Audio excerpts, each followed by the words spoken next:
Mesdames et messieurs, bonsoir et bienvenue à cette émission d'Info 9. Mon invité et son épouse, accompagnés de 8 autres parrains, ont accueilli en janvier dernier une famille de réfugiés syriens à La Sarre. Alors, une belle expérience, j'en suis persuadé. Il vient nous la raconter. Alors, mesdames et messieurs, de La Sarre, médecin retraité, M. Michel Domoupou. Monsieur Michel, bonsoir. Bonsoir, M. Lacasse. C'est un plaisir de vous recevoir, M. Michel. Et puis, je sais que c'est avec grand plaisir que vous avez accepté de venir à cette émission parce que accueillir une famille de réfugiés, ça n'arrive pas à tous les jours, encore bien moins à chaque semaine ou etc.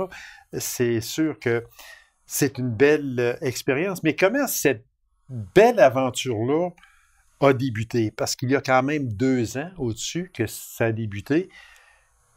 Moi, je vous demande comment tout ça a débuté, puis quelle a été la motivation parce que ce n'est pas donné à tout le monde. Alors, on va en parler un petit peu plus loin tantôt. Il y a une question de langue, il y a une question de climat, il y a une question de sécurité également, parce qu'en Syrie, ce n'est pas facile de vivre là aujourd'hui à comparer à chez nous. C'est la grande paix à comparer à la Syrie. Mais comment cette belle aventure-là a commencé, puis votre motivation face à ça? Il y a quelques années, alors que le conflit avait commencé en Syrie, vous savez, il s'est presque généralisé à toute la Syrie. Oui. Les bombardements et tout ça. Le pape François a interpellé tous les chrétiens. Il dit, si chaque paroisse accueillait une famille de réfugiés, on pourrait beaucoup soulager la situation au niveau mondial. Et puis moi, je portais ça au cœur depuis 2 ans, quand une personne qui travaillait au centre de santé de La Sarre rencontrait les gens puis leur demandait à droite et à gauche, est-ce que ça vous intéresserait de parrainer des réfugiés syriens? Quand elle est arrivée à moi, je lui ai dit oui tout de suite. Ah, okay. Parce que je l'avais au cœur depuis au moins 2 ans, ça. Vous saviez déjà, votre idée était faite. Oui, j'avais ce projet-là, j'en avais parlé avec mon épouse et on était ouvert à ce projet. Alors, cette personne-là nous a fait nous rencontrer. Et peu à peu, on a bâti le projet avec des personnes qui étaient prêtes à contribuer. On savait qu'il y avait déjà un projet en marche à Amos de parrainage de réfugiés syriens. Et on savait qu'il y avait un organisme qui pouvait les aider. Alors, j'ai contacté l'organisme qui m'a dit « Avez-vous une famille syrienne que vous êtes prêt à parrainer? » On a dit « Non, on ne connaît pas les réfugiés syriens. » Et on nous a dit « Bon, il y a quelqu'un, c'est un prêtre d'Ottawa, syrien, catholique, qui peut vous donner un nom de famille. » Alors là, on a commencé, on a su qu'il y avait une famille qui était un jeune couple avec un enfant et une grand-maman. Alors, on avait des noms qui nous étaient donnés. Ensuite, il fallait voir les parents qui seraient intéressés à contribuer matériellement. La plupart financièrement. Et financièrement aussi, ce qui était important de le dire. Alors, il fallait un montant pour le loyer. C'était un peu comme si le gouvernement voulait être sûr du sérieux de l'accompagnement des parrains, du parrainage. Donc, un montant pour le loyer, pour la famille. Et dans ce cas-ci, la grand-mère était considérée à part, avec un autre montant pour le loyer aussi. Le montant exigé couvrait quand même plus que seulement le loyer. Ça permettait une certaine subsistance.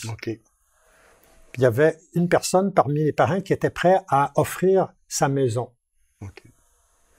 Alors, ça a été le départ. Le dossier a été bâti peu à peu.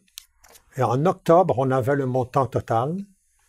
Les exigences du gouvernement étaient remplies. On l'a soumis à l'organisme. Puis ça, c'était donc en octobre 2016. En février 2017, c'était l'échéance que donnait le gouvernement pour que soient soumis les dossiers. Alors, ça a été soumis au gouvernement. Après ça, on ne savait pas ce qui se passait. On savait que ça prenait 24 à 30 mois. Votre demande était là. Vous saviez qu'elle avait été acceptée? Non, on savait juste qu'elle était étudiée. Elle était étudiée. On n'avait aucune nouvelle. À la fin de l'automne 2018, on a su qu'il y avait eu une convocation de la famille pour une évaluation médicale au Liban. Parce que le gouvernement n'accepte des réfugiés que lorsqu'ils ne sont plus dans leur pays d'origine. Pour être des vrais réfugiés, il faut qu'ils soient ailleurs. Donc, il avait fallu qu'ils se réfugient depuis 2 ans au Liban. Ah oui? Oui. C'est obligatoire? Obligatoire. Ah, OK. On ne peut pas être réfugié dans son propre pays selon les critères canadiens. Ah, OK. Ensuite, il a fallu qu'ils trouvent une paroisse au Liban avec une personne qui acceptait de leur prêter des chambres de sa maison pour qu'ils puissent vivre. Alors, les chrétiens ne peuvent pas être dans les camps. On m'a expliqué ça. Dans les camps, il n'y a que les musulmans. Puis s'il y a des musulmans, on ne peut pas avoir la liberté de religion de rester, être chrétien puis dans un camp. Donc, les réfugiés chrétiens sont plus accueillis dans les paroisses. OK. Si je vous demandais, à partir du moment où le déclenchement, dans le sens que, oui, vous avez été approché pour être une famille d'accueil, à venir au moment où cette famille-là arrive, on va dire, au Québec, disons, là, elle débarque de l'avion, après ça s'en vient ici, en Abitibi. Combien de temps ça a pris? Je dirais qu'il y a au moins 4 ans. Au moins 4 ans. OK, 4 ans. Oui. OK. Oui. Fait que ça veut dire qu'on ne doit pas être pressé dans le sens que la démarche, autant gouvernementale, elle est très, très, très prise au sérieux. Oui. Parce qu'on ne laisse pas sortir une famille syrienne, l'emmener chez nous, premièrement, au Canada, deuxièmement, au Québec, et l'emmener chez nous en Abitibi-Ouest.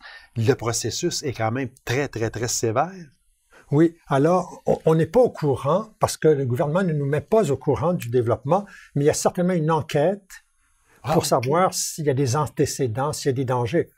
Les gouvernements ne veulent pas mettre en danger la sécurité du public. Voilà. Alors, il y a cette enquête qui est faite, puis il y a le côté médical.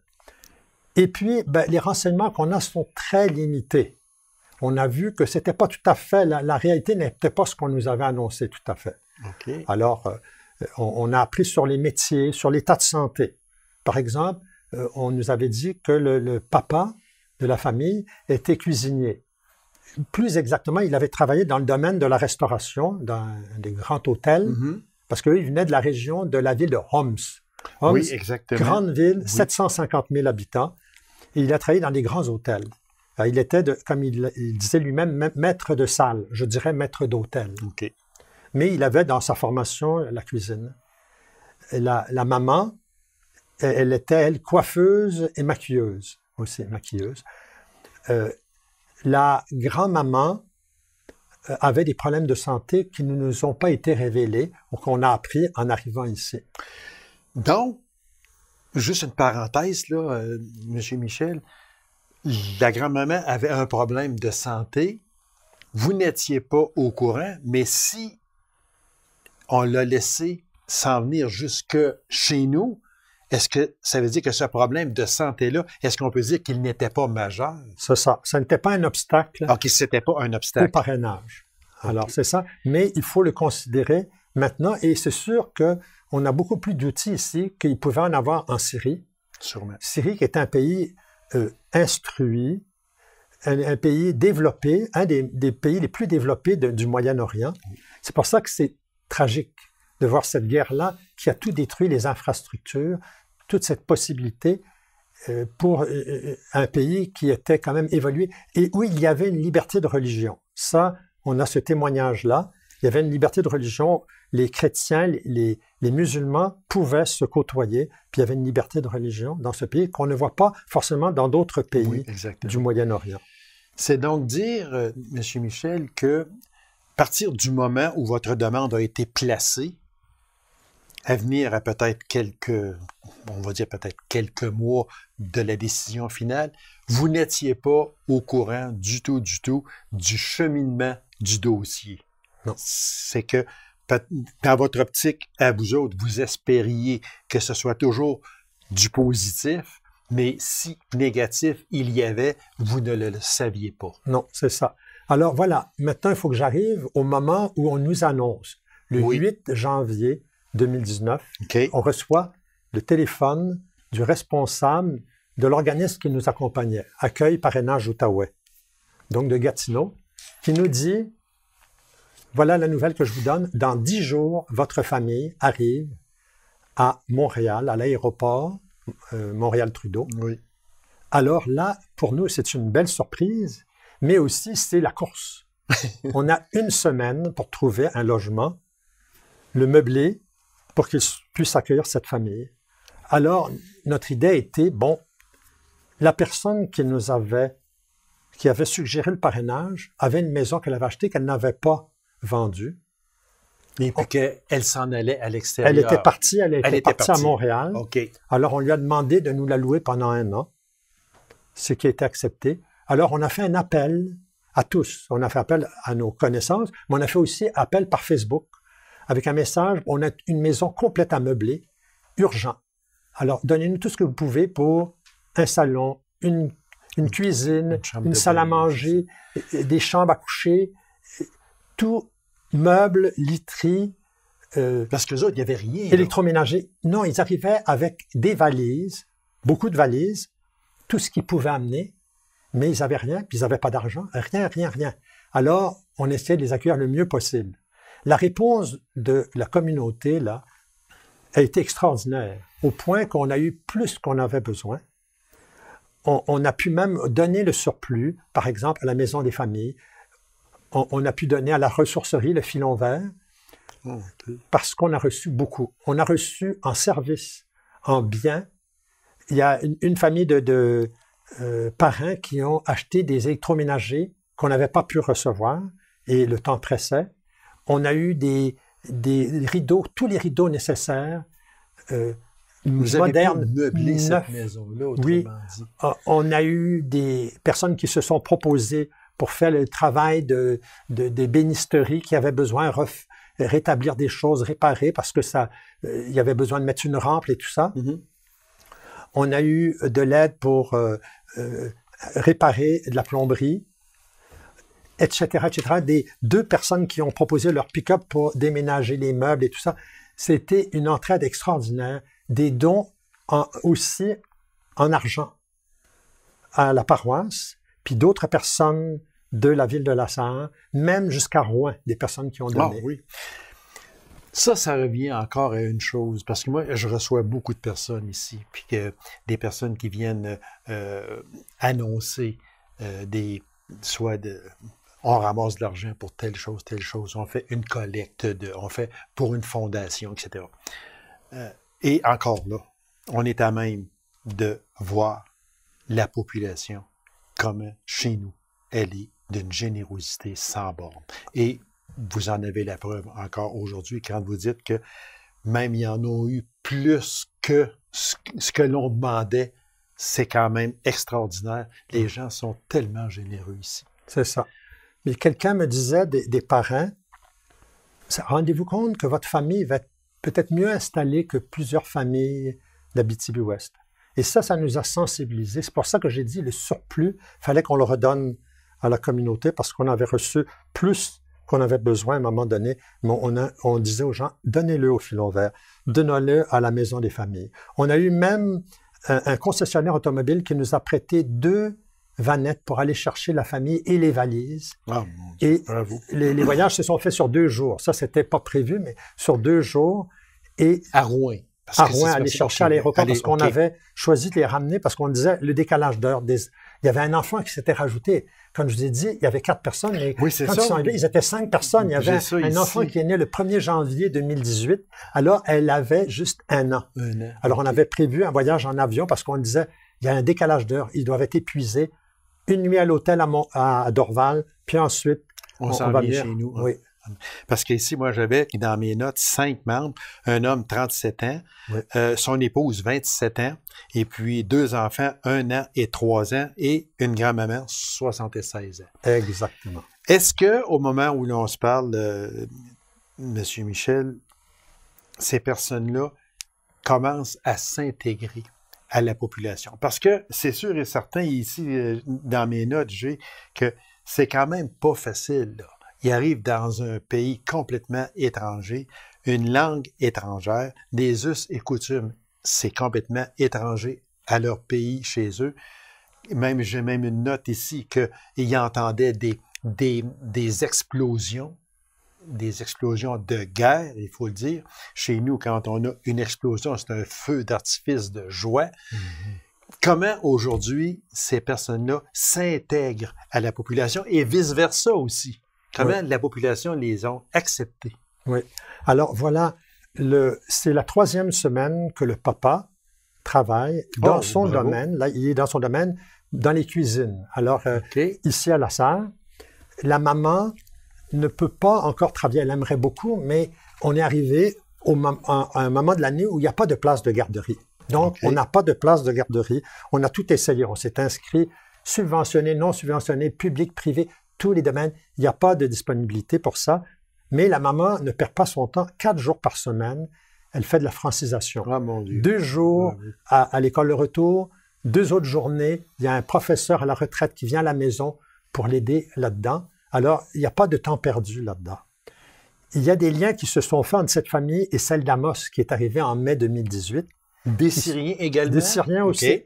Alors, est-ce qu'ils se connaissaient? Non.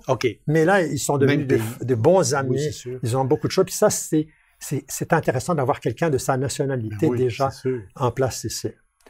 Il y a un médecin qui a accepté de les traiter gratuitement jusqu'à ce qu'ils aient leur carte d'assurance maladie et qui est prêt à assumer de langue arabe, parce que tous, leur langue, c'est l'arabe. Il y a juste le papa qui sait quelques mots de français, mais assez pour se débrouiller pas mal, mais la grand-maman ne sait pas. Puis on est hâte que les enfants aillent en garderie pour aussi apprendre le français. Mais oui, c'est sûr, parce qu'à leur âge, ça va être quand même assez facile, mais plus facile que la grand-maman qui a 76 ans, c'est sûr. Mais félicitations à la maman, par exemple, qui déjà, comme vous dites, entre parenthèses, et c'est très bien, elle ne perd pas son temps, entre parenthèses, mais elle va étudier le français. Ça, c'est... Il y en a bien qui auraient dit, regarde, moi, là, je reste chez nous, puis je vais l'apprendre tranquillement ici et là, mais 4 cours, on peut dire 4 cours par semaine, ça ne prendra pas des années avant qu'elle puisse au moins parler français. Je ne dis pas maîtriser, mais au moins parler, se débrouiller, se faire comprendre. Oui.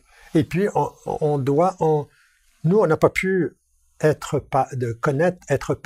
parents parce qu'on a perdu un enfant en jeune âge, mais là, on apprend à être grands-parents. Voilà.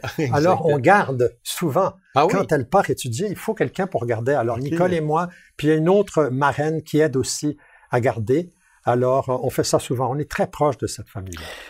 Est-ce que ces personnes-là sentez-vous un certain dépaysement? Ou bien non, si vraiment ils s'intègrent très bien, parce que c'est sûr qu'ici, on est dans un temps de paix continuelle.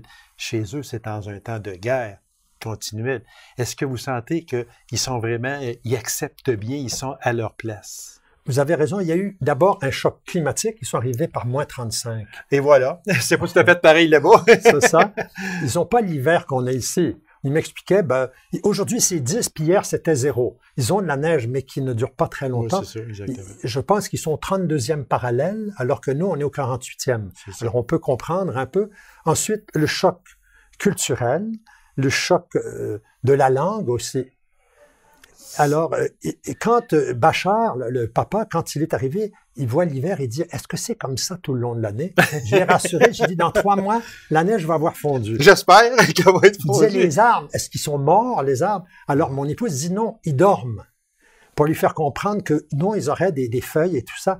Mais pour lui, c'était tout un choc. Et pour toute la famille. C'est sûrement un choc, beaucoup. Oui. Puis le choc va se continuer aussi à chacune des saisons, tant qu'ils n'auront pas vécu 4 saisons que nous avons. C'est ça. C'est quand ils vont voir les bourgeons, ils vont voir les feuilles, ils vont voir les feuilles tomber à l'automne, et puis revenir dans l'arbre hivernal.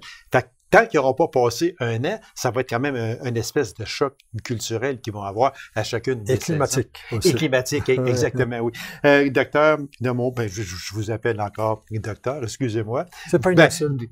Et vous le serez tout le temps, à mon avis. Moi, je vous félicite.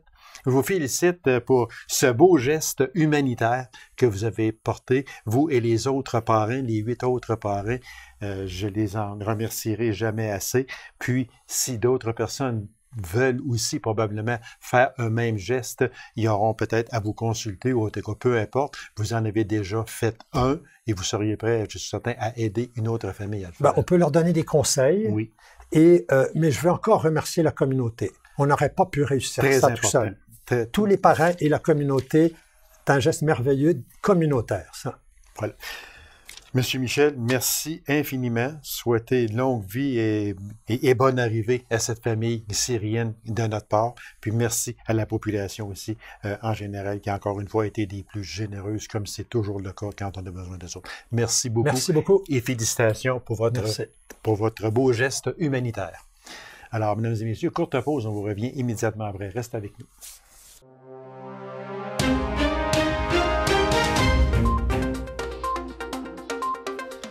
En novembre dernier, je le recevais et il nous entretenait d'une levée de fonds pour la rénovation de la fenestration à l'église de La Sarre. Alors, il vient nous donner le résultat et nous parler, je suis certain, de la grande générosité de la population lassaroise. Alors, mesdames et messieurs, avec grand plaisir, je reçois M. Gilbert Barrette. M. Barrette, bonsoir. Bonsoir, M. Lacasse. Monsieur Barrette, bon, à brûle pour point, juste comme ça, on jette ça sur la table. Comment s'est déroulée cette levée de fonds? D'abord, elle est terminée au moment où l'on se parle. Objectif qui était à ce moment-là de 200 000 si ma mémoire est fidèle. Ouais. Je l'ai écrit ici, oui, elle est fidèle. Comment s'est déroulée cette levée de fonds, monsieur? En fait, l'objectif, le projet est 200 000.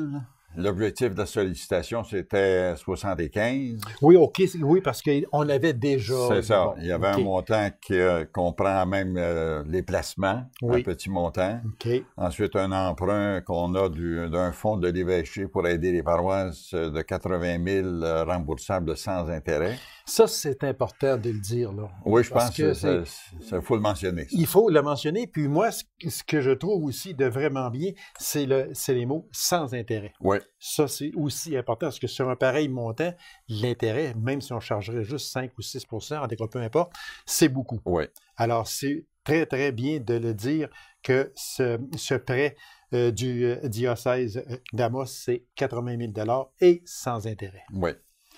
Et pour se rendre à 200, ben là, quand on fait le calcul, là, il manquait un 70, mais ça a été atteint presque 2 mois pile. Une fois que la campagne a été lancée, le 70 a été atteint et même dépassé. Puis on accepte encore, bien sûr, des fonds parce que dans le projet qui a été calculé, qui a été analysé, c'est les fenêtres seulement. Nous devons aussi faire la finition intérieure.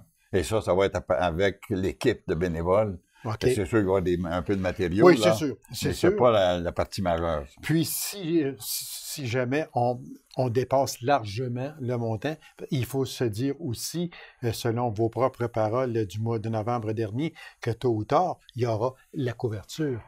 Et là, on ne parle pas de 100 000 là. Ah, bon Dieu, non. Je m'excuse d'invoquer le bon Dieu, là, mais il reste qu'effectivement, il y a 6 ou 7 ans, une analyse qui avait été faite pour l'évaluation de la couverture. Et on frisait le 700 000 à ce moment-là. Alors, donc, on parle d'1 million. Au moment où on se parle aujourd'hui, là, c'est 1 million assuré. Et ça va être...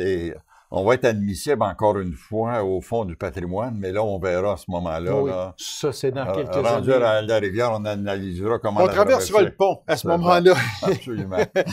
Monsieur Barrette, très important de souligner la participation aussi de la population, que ce soit du bénévolat ou que ce soit monétairement. C'est important de le souligner aussi. C'est le secret de la réussite et c'est le secret de la survie. La générosité de la population, la générosité des paroissiens, aussi bien parce qu'on a reçu des dons de l'extérieur aussi. OK. Aussi bien grâce à votre émission qu'article dans le journal, il y a des gens de l'extérieur qui ont contribué à nous aider à atteindre notre objectif de financement. Donc, faut le signaler aussi. Et c'est clair que les travaux sont pas actuellement en cours, mais dès que le petit Jésus va nous aider à enlever la neige, là, on va pouvoir démarrer. Disons qu'on en a un peu, disons. Ouais. Parce que, non, puis je suis content que vous le disiez, M. Barrette, parce que, oui, je vous ai reçu au mois de novembre, je vous reçois encore aujourd'hui. Puis si, avec mon émission, on a pu sensibiliser la population, j'en suis fort heureux. Puis c'est le but aussi de cette émission-là et vous aurez toujours une place. Si un jour ou l'autre, si on parle de toiture ou peu importe, vous aurez toujours une place ici. C'est grandement apprécié. C'est grandement apprécié. Et votre présence il est également, M. Barrette. On parlait d'un panneau qui pourrait être installé pour les donateurs, si c'est toujours en vigueur. Ça, c'est sûr que ça va être installé un peu plus tard, là, mais effectivement, le plan ne change pas. Il va y avoir les clubs sociaux, entre autres en une section, les clubs sociaux. Okay. Et aussi, on s'attend d'avoir une réponse positive de notre députée, Mme Blais, qui m'a signalé la semaine dernière là, qui m'a donné un bon signal de générosité. Donc, ça va être une section. Et ensuite, il va y avoir les paroissiens ou les familles qui seront inscrits sur le tableau. Et on parlait à ce moment-là, on parlait en novembre dernier, M. Barrette, que ce serait fait par la vente de chaque fenêtre au coût de 1200 $. Absolument, oui. Ça s'est maintenu? Oui. Et on a eu beaucoup de dons aussi, de 300, 400. Oui, exactement. Et ça, fallait avoir de l'ouverture, puis je pense que ça permettait aux gens qui ne pouvaient pas contribuer pour 1200, mais pour avoir un 200, encore aujourd'hui, on a eu un 500. Donc, c'est toujours apprécié et ça fait partie du lot. On a eu quand même un bon montant là, qui se situe entre 300 et 400 pour combler les besoins. C'est sûr que ce n'était pas donné à tout le monde d'acheter une fenêtre au coût de 1200 $, mais les personnes voulaient contribuer financièrement aussi. Absolument. Donc, tous les dons étaient acceptés à ce moment-là. Oui. Et comme de raison, il y a un reçu pour fin d'impôt qui a été émis. Oui, exactement. Il y a quelques semaines, là, comme convenu, et c'est normal, parce que c'est des dons pour aider une organisation. En terminant, M. Barrette, vous avez sûrement des remerciements à faire. Oui, chaque don on a une petite lettre de remerciement qui est envoyée à chacune des personnes. Et c'est bien clair que je profite de l'occasion que vous m'offrez pour signaler encore une fois notre grande satisfaction de la contribution de la population. Parce que, comme on a dit tantôt, sans cette générosité, c'est clair qu'on ne pourrait pas y arriver. Absolument. Et on ne pourrait pas aussi maintenir en santé une bâtisse, je pense, qui signifie quelque chose pour les gens de la région et les gens les paroissiens de la Sarre. En terminant, il reste à peine une minute, M. Barrette. La prochaine ou les prochaines étapes? Les prochaines étapes, actuellement, les fenêtres sont construites. Sont entreposées dans ce qu'on appelle un 45 pieds. Et dès que la température le permet, on procède à la pause qui devrait durer 5 à 6 semaines là, pour le temps, parce qu'on a plusieurs. Monsieur Barrette, merci beaucoup. Merci à toute la population qui a contribué de près ou de loin financièrement ou bénévolement pour cette magnifique levée de fonds. Monsieur Barrette, je vous remercie infiniment. C'est moi qui vous remercie et encore une fois, l'appréciation qu'on a de la contribution de la population. Merci beaucoup, M. Barrette. Alors, mesdames et messieurs, merci d'avoir été là. On se donne rendez-vous à une prochaine émission d'Info 9. Au revoir.